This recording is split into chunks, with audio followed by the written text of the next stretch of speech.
My mother was my world. I remember reading books, watching documentaries, and going on road trips with her.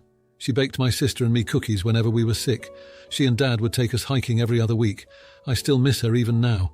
When I was 11 years old, she passed away from a driving accident. It was the hardest year in my life, and it hasn't gotten easier.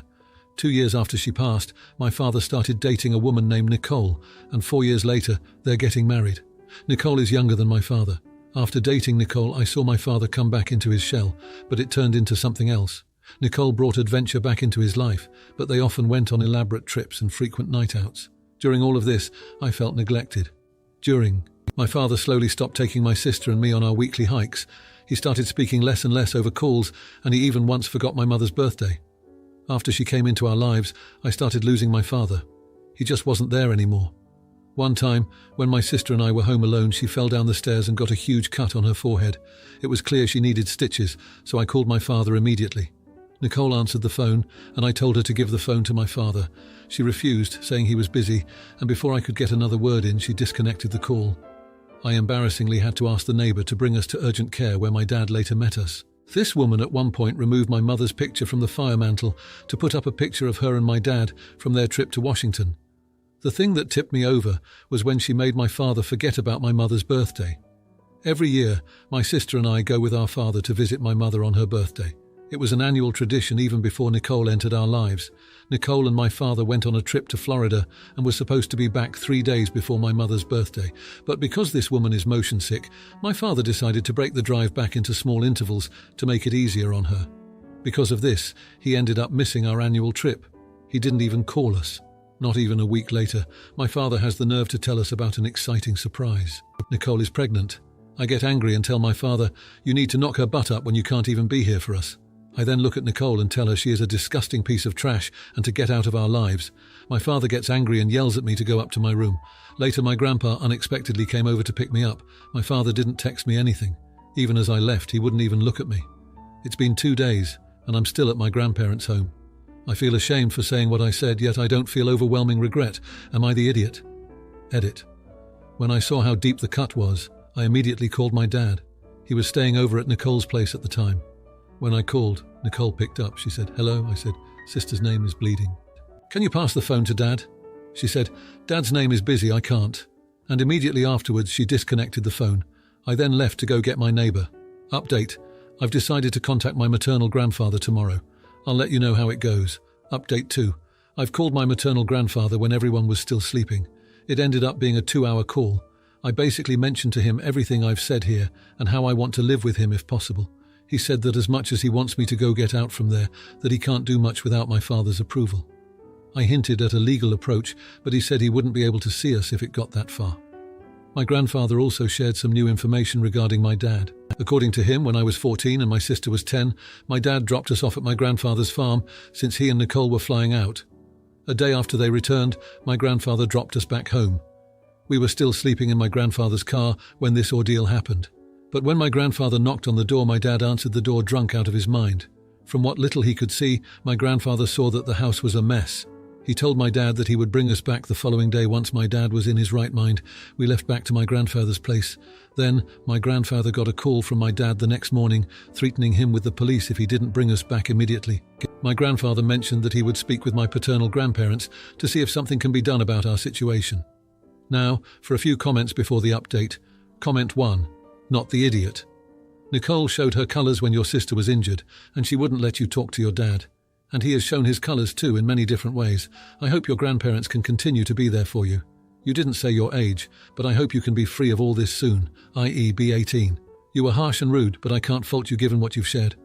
Comment 2. Not the idiot. Your father is human trash for basically abandoning you and your sibling when you needed a parent the most. And it's beyond vile that he thinks bringing another kid into the world with a shoot-stain woman is an exciting surprise.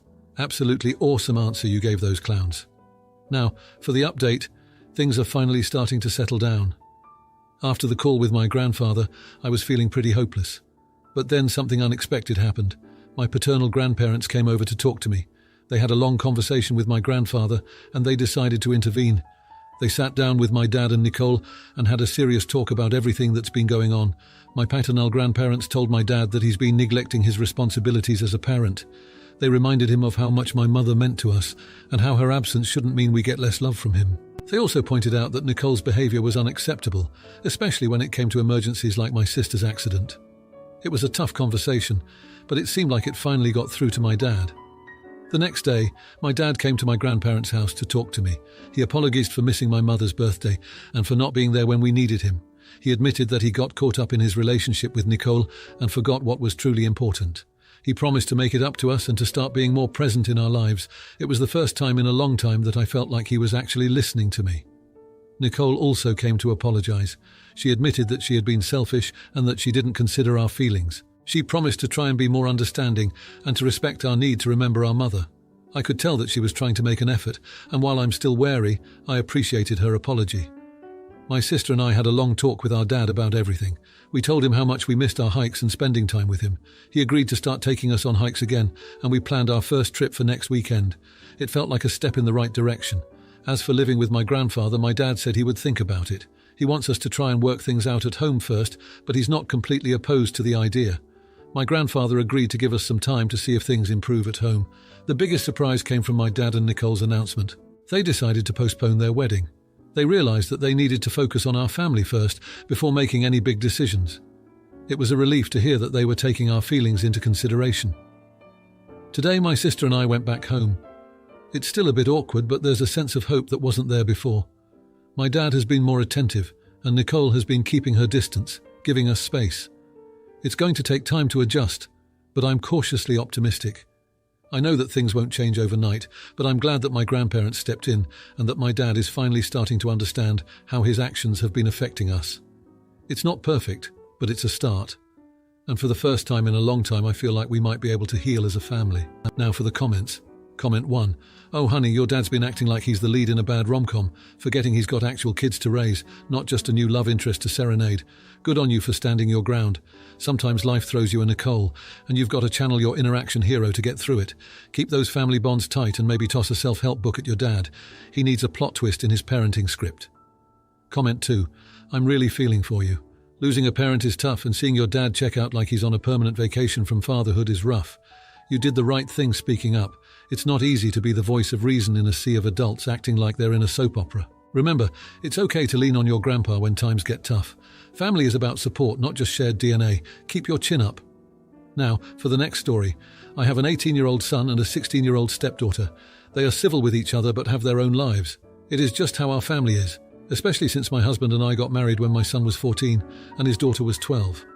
I'm not too strict with my son. I don't know what he does with his friends, and I'm not too involved in his personal relationships. We are still just as close as any other mother and child. Anyways, a couple days ago, my stepdaughter sent me a series of photos of my son. I believe he may have posted them on his private social media accounts, and it was images of him at parties, smoking, drinking, and doing things with both genders. I immediately told my stepdaughter that what she did was unnecessary and inappropriate. She replied with, "Sorry, just thought you should know." I told her that unless he's in danger or hurting himself or other people, I'd rather not know what my 18-year-old son does in his free time. Now I did not want them to fight, so I didn't say anything, especially since my stepdaughter apologized once again.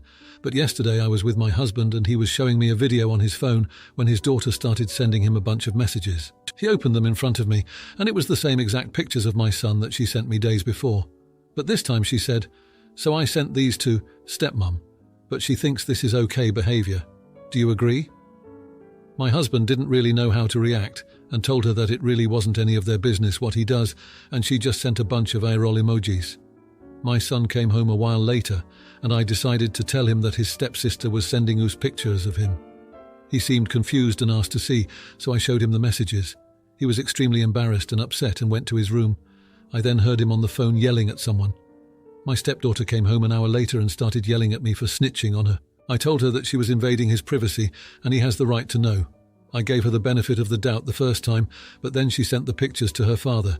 She said that I just ruined half of her friendships, and my son and a lot of his friends blocked her on social media. She says that she had good intentions and wanted me to know what he was up to just in case, but I just had to assume the worst. My husband agrees that my son should know, but he thinks we could have just given him a vague idea instead of showing the pictures and actually telling him. Am I the idiot? Edit. Him posting those pictures on social media was just my assumption.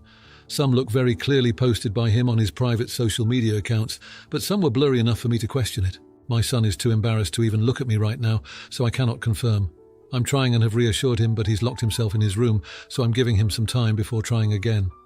Also, I clearly state that I have no interest in his personal relationships. I know he doesn't hang out with weird or dangerous people, and that is all I need to know. I did not say that I have no interest in his life at all. That is an extremely unfair assumption. Now, for a few comments before the update. Comment 1. Nope, not the idiot. Especially with how she decided to call you out on it by sending the photos to your husband after showing them to you. So I sent these to stepmom, but she thinks this is okay behavior. Do you agree? She was trying to stir up trouble. Tell her she ruined half of her friendships herself. Comment 2. Not the idiot at all, but I'm surprised you're not more invested in why she cares so much. Either she's judgmental about the behavior she saw, and it's a good opportunity to discuss why it made her uncomfortable, or she wanted him in trouble, which is also worth a family conversation. Now, for the update. Thanks for all the comments on my last post. It's been a week since the whole situation with my stepdaughter sending those pictures of my son blew up, and things have been tense to say the least. After the initial confrontation, my son stayed in his room for a couple of days. He wouldn't talk to anyone, not even me. I tried to give him space, but I also didn't want him to feel like he was alone in this. I left food outside his door and sent him texts, saying that I was here for him if he needed to talk. Eventually he came out, but things were still off. He's been quiet, and it's clear he's still embarrassed and angry about what happened. My stepdaughter, on the other hand, has been trying to act like nothing's wrong. She's been overly cheerful, and it's obvious she's overcompensating. I think she's feeling guilty but doesn't know how to fix things. My husband and I have tried to talk to her about privacy and boundaries, but she keeps insisting that she was just trying to look out for her stepbrother. The tension between my son and stepdaughter has only gotten worse. They avoid each other like the plague, and when they do have to interact, it's short and cold. I've tried to mediate a conversation between them, but neither of them is ready to talk it out. It's like they're both waiting for the other to make the first move, but I'm not sure that's going to happen anytime soon. My husband is stuck in the middle of all this. He's trying to support both his daughter and his stepson, but it's a tough balance. He's been talking to them separately, trying to help them understand each other's perspectives, but it's been a slow process. We've both agreed that family therapy might be a good idea, but we haven't brought it up to the kids yet. In the midst of all this, my son's friends have been reaching out to me. They're concerned about him because he's been skipping out on plans and isn't responding to messages. I've assured them that he's just going through a tough time and needs some space, but I'm worried about him isolating himself like this. Just when I thought things couldn't get more complicated, my stepdaughter's mother got involved. She called me, furious, saying that her daughter is being ostracized by her friends because of what happened. She's blaming me for not keeping the situation private and thinks I should have handled it differently. I tried to explain that I was just trying to be honest with my son, but she's not having any of it. Now there's this added pressure to fix things not just within our household, but with extended family too. And as if that wasn't enough, my son finally came to me last night and admitted that some of the pictures weren't from his private accounts. He said that he's been trying to figure out who took them and how they got out. He's worried about his privacy being invaded and doesn't know who he can trust anymore. I reassured him that we'd get to the bottom of it, but inside, I'm freaking out. I have no idea how to help him with this or where to even start. So here we are a week later, with my son feeling betrayed and vulnerable, my stepdaughter feeling guilty and defensive, and my husband and I trying to keep our family from falling apart. I'm at a loss for what to do next. There's no clear path forward, and every move feels like it could either help mend things or make them worse. Now, for the comments. Comment 1. Oh honey, you've got a regular teen soap opera brewing at your place. Not the idiot for wanting to keep out of the high school drama, but maybe it's time for a family powwow. Get everyone together, pop some popcorn, and have an open mic night where everyone can air their grievances. Just keep it more Oprah and less Jerry Springer. Comment 2. Been in those tricky blended family shoes. My stepson once ratted out my daughter for sneaking out. It was a mess, but we sat down and talked about trust and boundaries. It's tough, but you're not the idiot. Just got to navigate those choppy waters with a steady hand and an open heart. Good luck. If you like this video, you'll probably like these too. Also, while you're here, please consider subscribing. It's your support that keeps this channel alive and allows me to make better and longer videos. Have a great day.